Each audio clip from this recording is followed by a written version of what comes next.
Hello guys, कैसे हैं आप लोग? आई होप आप लोग सब अच्छे होंगे। इस वीडियो में हम जो करंटली इश्यूज़ जो न्यूज़ चल रही हैं, उस पर हम बात करेंगे और उस इश्यूज़ पर भी हम बात करेंगे जो मेन स्ट्रीम मीडिया जो है कम कवर करती है। तो गाइस शुरू करते हैं। सबसे पहले जो है, जो नॉर्थ ईस्टर्न स्टेट्स हैं, खासकर असम वगैरह, वहाँ जो न्यूज़ पे चल रहा है बाढ़ की वजह से, तो हम उस पर जो है बात करते हैं। तो जैसा कि आप जानते हैं कि असम में हर साल जो है बाढ़ आती है, बाढ़ से जो है असम पीड़ित रहता है। और इस बार भी जो है असम पीड़ित है बाढ़ से, और मेन स्ट्रीम मीडिया उसे इतना कवर नहीं कर रही है।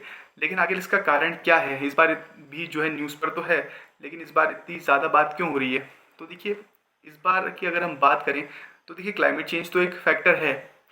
और हम देखें कि इस बार तीसरे मई के तीसरे हफ्ते से ही वहाँ मूसलाधार बारिश शुरू हो गई थी। इसका कारण ये है कि देखिए, इस बार जो लानीना कंडीशन है वो अच्छी बताई जा रही थी।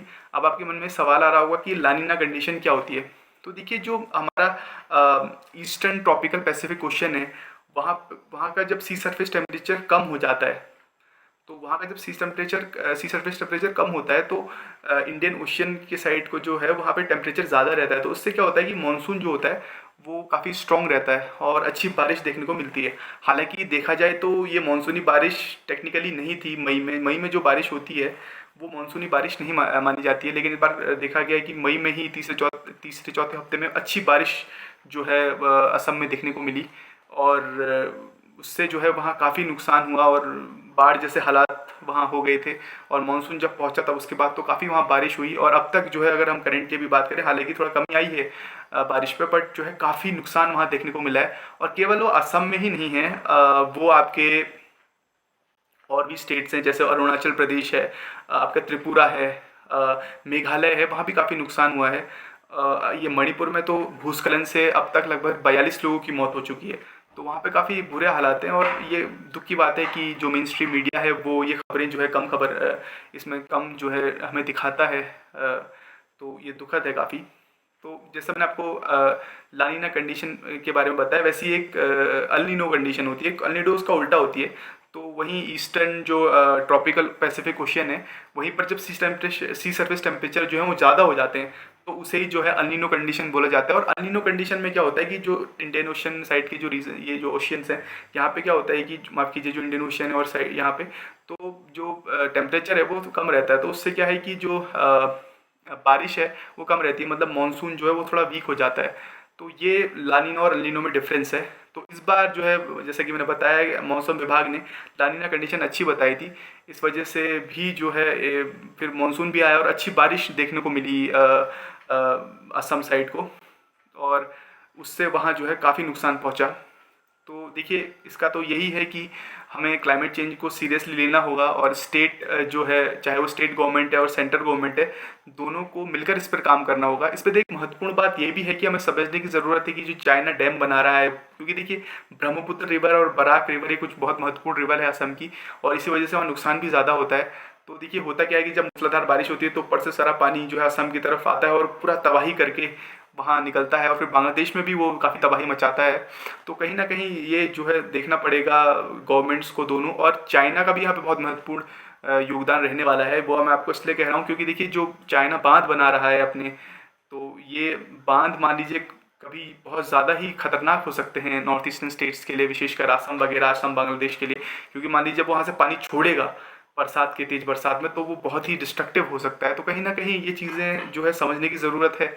इस पर वैज्ञानिकों के साथ जो हैं उन पर काम करने की ज़रूरत है, तब जाके इसका कुछ परिणाम अच्छे निकल पाएंगे। और मेन स्ट्रीम मीडिया को भी जो है इस पर काफ़ी जो है ये इस पर चर्चा करनी चाहिए। और ये वहाँ पर काफ़ी न्यूज़ उन्हें जो है दिखानी चाहिए। चाहूँगा कि ऐसा नहीं कि केवल, जैसे कि मैंने बताया, कि असम में ही नुकसान हुआ, और भी जो नॉर्थ ईस्टर्न स्टेट्स हैं, चाहे वो अरुणाचल प्रदेश हो, वहाँ भी जो है कई लोगों की मौत हुई।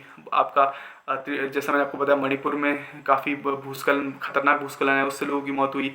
और चेरापूंजी और मौसिनराम जो मेघालय में है, वहाँ जो है अनप्रेसिडेंटेड रेनफॉल, बहुत समय बाद जो है, ऐसा 1940s के बाद कई सारे जो है रिकॉर्ड उसने तोड़े, बारिश के रिकॉर्ड। तो ये सब चीज़ें हैं जो आपकी जाननी ज़रूरी थी, तो मैंने वो आपको बताई। बाकी दूसरी हम बात करते हैं, ये तो न्यूज़ काफ़ी थी, जो महाराष्ट्र में पॉलिटिकल क्राइसिस के बारे में आपको बता रहा हूँ।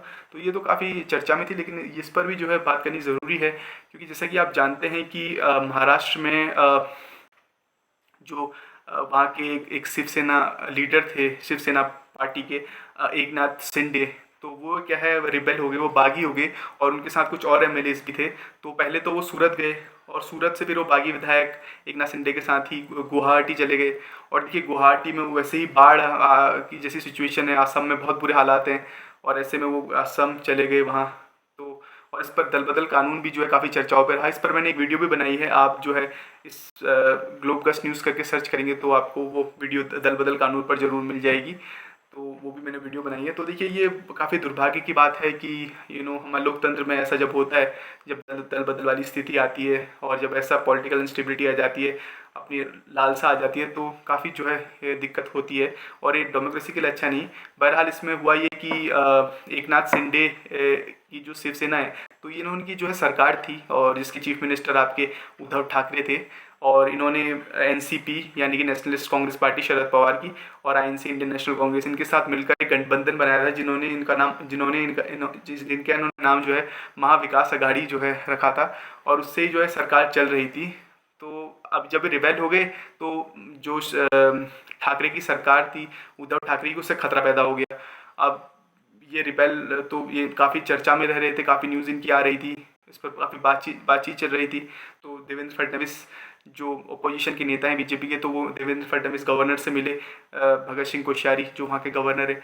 तो फिर उन्होंने फ्लो टेस्ट की मांग की और गवर्नर ने भी 30 जून की डेट दी फ्लो टेस्ट की। अब तो उसके खिलाफ जो उद्धव ठाकरे की सरकार है, वो उसके खिलाफ जो है सुप्रीम कोर्ट गई, लेकिन सुप्रीम कोर्ट ने भी जो है फ्लो टेस्ट के पक्ष में ही अपना जो है निर्णय सुनाया, उन्होंने स्टे लगाने से मना कर दिया। तो उद्धव ठाकरे ने जो है इस्तीफ़ा दे दिया एज ए चीफ मिनिस्टर और ख़ास बात यह है कि एज एन एमएलसी भी जो है उन्होंने इस्तीफ़ा दे दिया। वो विधायक नहीं थे, तो मेंबर ऑफ लेजिस्लेटिव काउंसिल होते, विधान परिषद के मेंबर थे, तो वहाँ से उन्होंने इस्तीफ़ा, दोनों जगह से इस्तीफ़ा दे दिया। और एक खास बात और है कि फिर उसके बाद 30 जून को शक्ति परीक्षण नहीं हुआ, फ्लो टेस्ट नहीं हुआ और वो जो है स्किप हो गया और एकनाथ शिंदे जो है वो चीफ मिनिस्टर बने और देवेंद्र फडणवीस जो है वो आपके उप मुख्यमंत्री बने। तो ये एक और सरप्राइज जो है देखने को मिला। तो अभी हाल ही में जो है फ्लो टेस्ट हुआ है एकनाथ शिंदे की सरकार का और वो फ्लो टेस्ट जो है सफल रहा। तो देखिए ये राजनीति तो में ये काफ़ी जो है चलता है और ये कहीं ना कहीं लोकतंत्र के लिए अच्छा नहीं है। जिस तरीके की ऐसी फिर ऐसे में क्योंकि हॉर्स ट्रेडिंग काफ़ी हो जाती है और ये दल बदल जो है इससे कहीं ना कहीं दल बदल कानून पर भी जो है काफ़ी सवाल उठते हैं कि आखिर एंटी डिफेक्शन लॉ इतना मजबूत है ही नहीं, लोग तब भी जो है दूसरी पार्टी में ज्वाइन करके जो है सरकार बना लेते हैं। तो कहीं ना कहीं इस पर काफ़ी जो है डिबेट चल रही है। तो और इसे स्ट्रॉन्ग करने की भी मांग है कि इसे एंटी डिफेक्शन लॉ को किस तरीके से स्ट्रॉन्ग किया जाए। तो ये तो आपकी महाराष्ट्र की खबर होगी। वही हम तीसरी बात इंटरनेशनल रिलेशंस पे लेते हैं, क्योंकि इस पहले हमने स्टेट की भी बात की, अब हम इंटरनेशनल रिलेशन पे जाते हैं। श्रीलंका की हम बात करते हैं। देखिए श्रीलंका में काफ़ी बुरे हालात चल रहे हैं, वहाँ बहुत ज़्यादा महंगाई है, जो है तेल के दाम काफ़ी बढ़ गए हैं। इनफैक्ट वहाँ स्कूल भी बंद कर दिए गए हैं, बहुत परेशानी हो गई है फ्यूल क्राइसिस की वजह से। तो एक्चुअली थोड़ा बहुत मैं आपको बैकग्राउंड बताता हूँ श्रीलंका क्राइसिस का।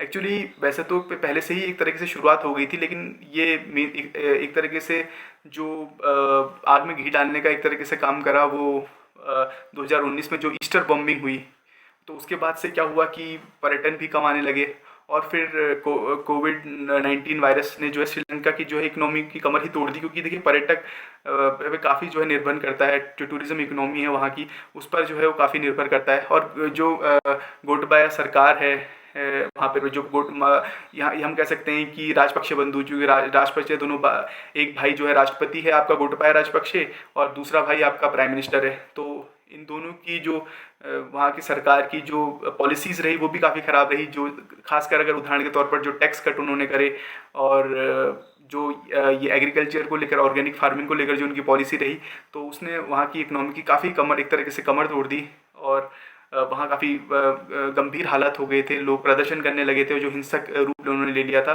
तो दबाव में आकर जो वहाँ के प्राइम मिनिस्टर हैं महिंद्रा राजपक्षे, उन्होंने जो है इस्तीफ़ा दे दिया था और रनिल विक्रमसिंघे को जो है वहाँ का प्राइम मिनिस्टर एक बार फिर बना दिया गया और वो जो है वहाँ के फाइनेंस मिनिस्टर भी बनाए गए।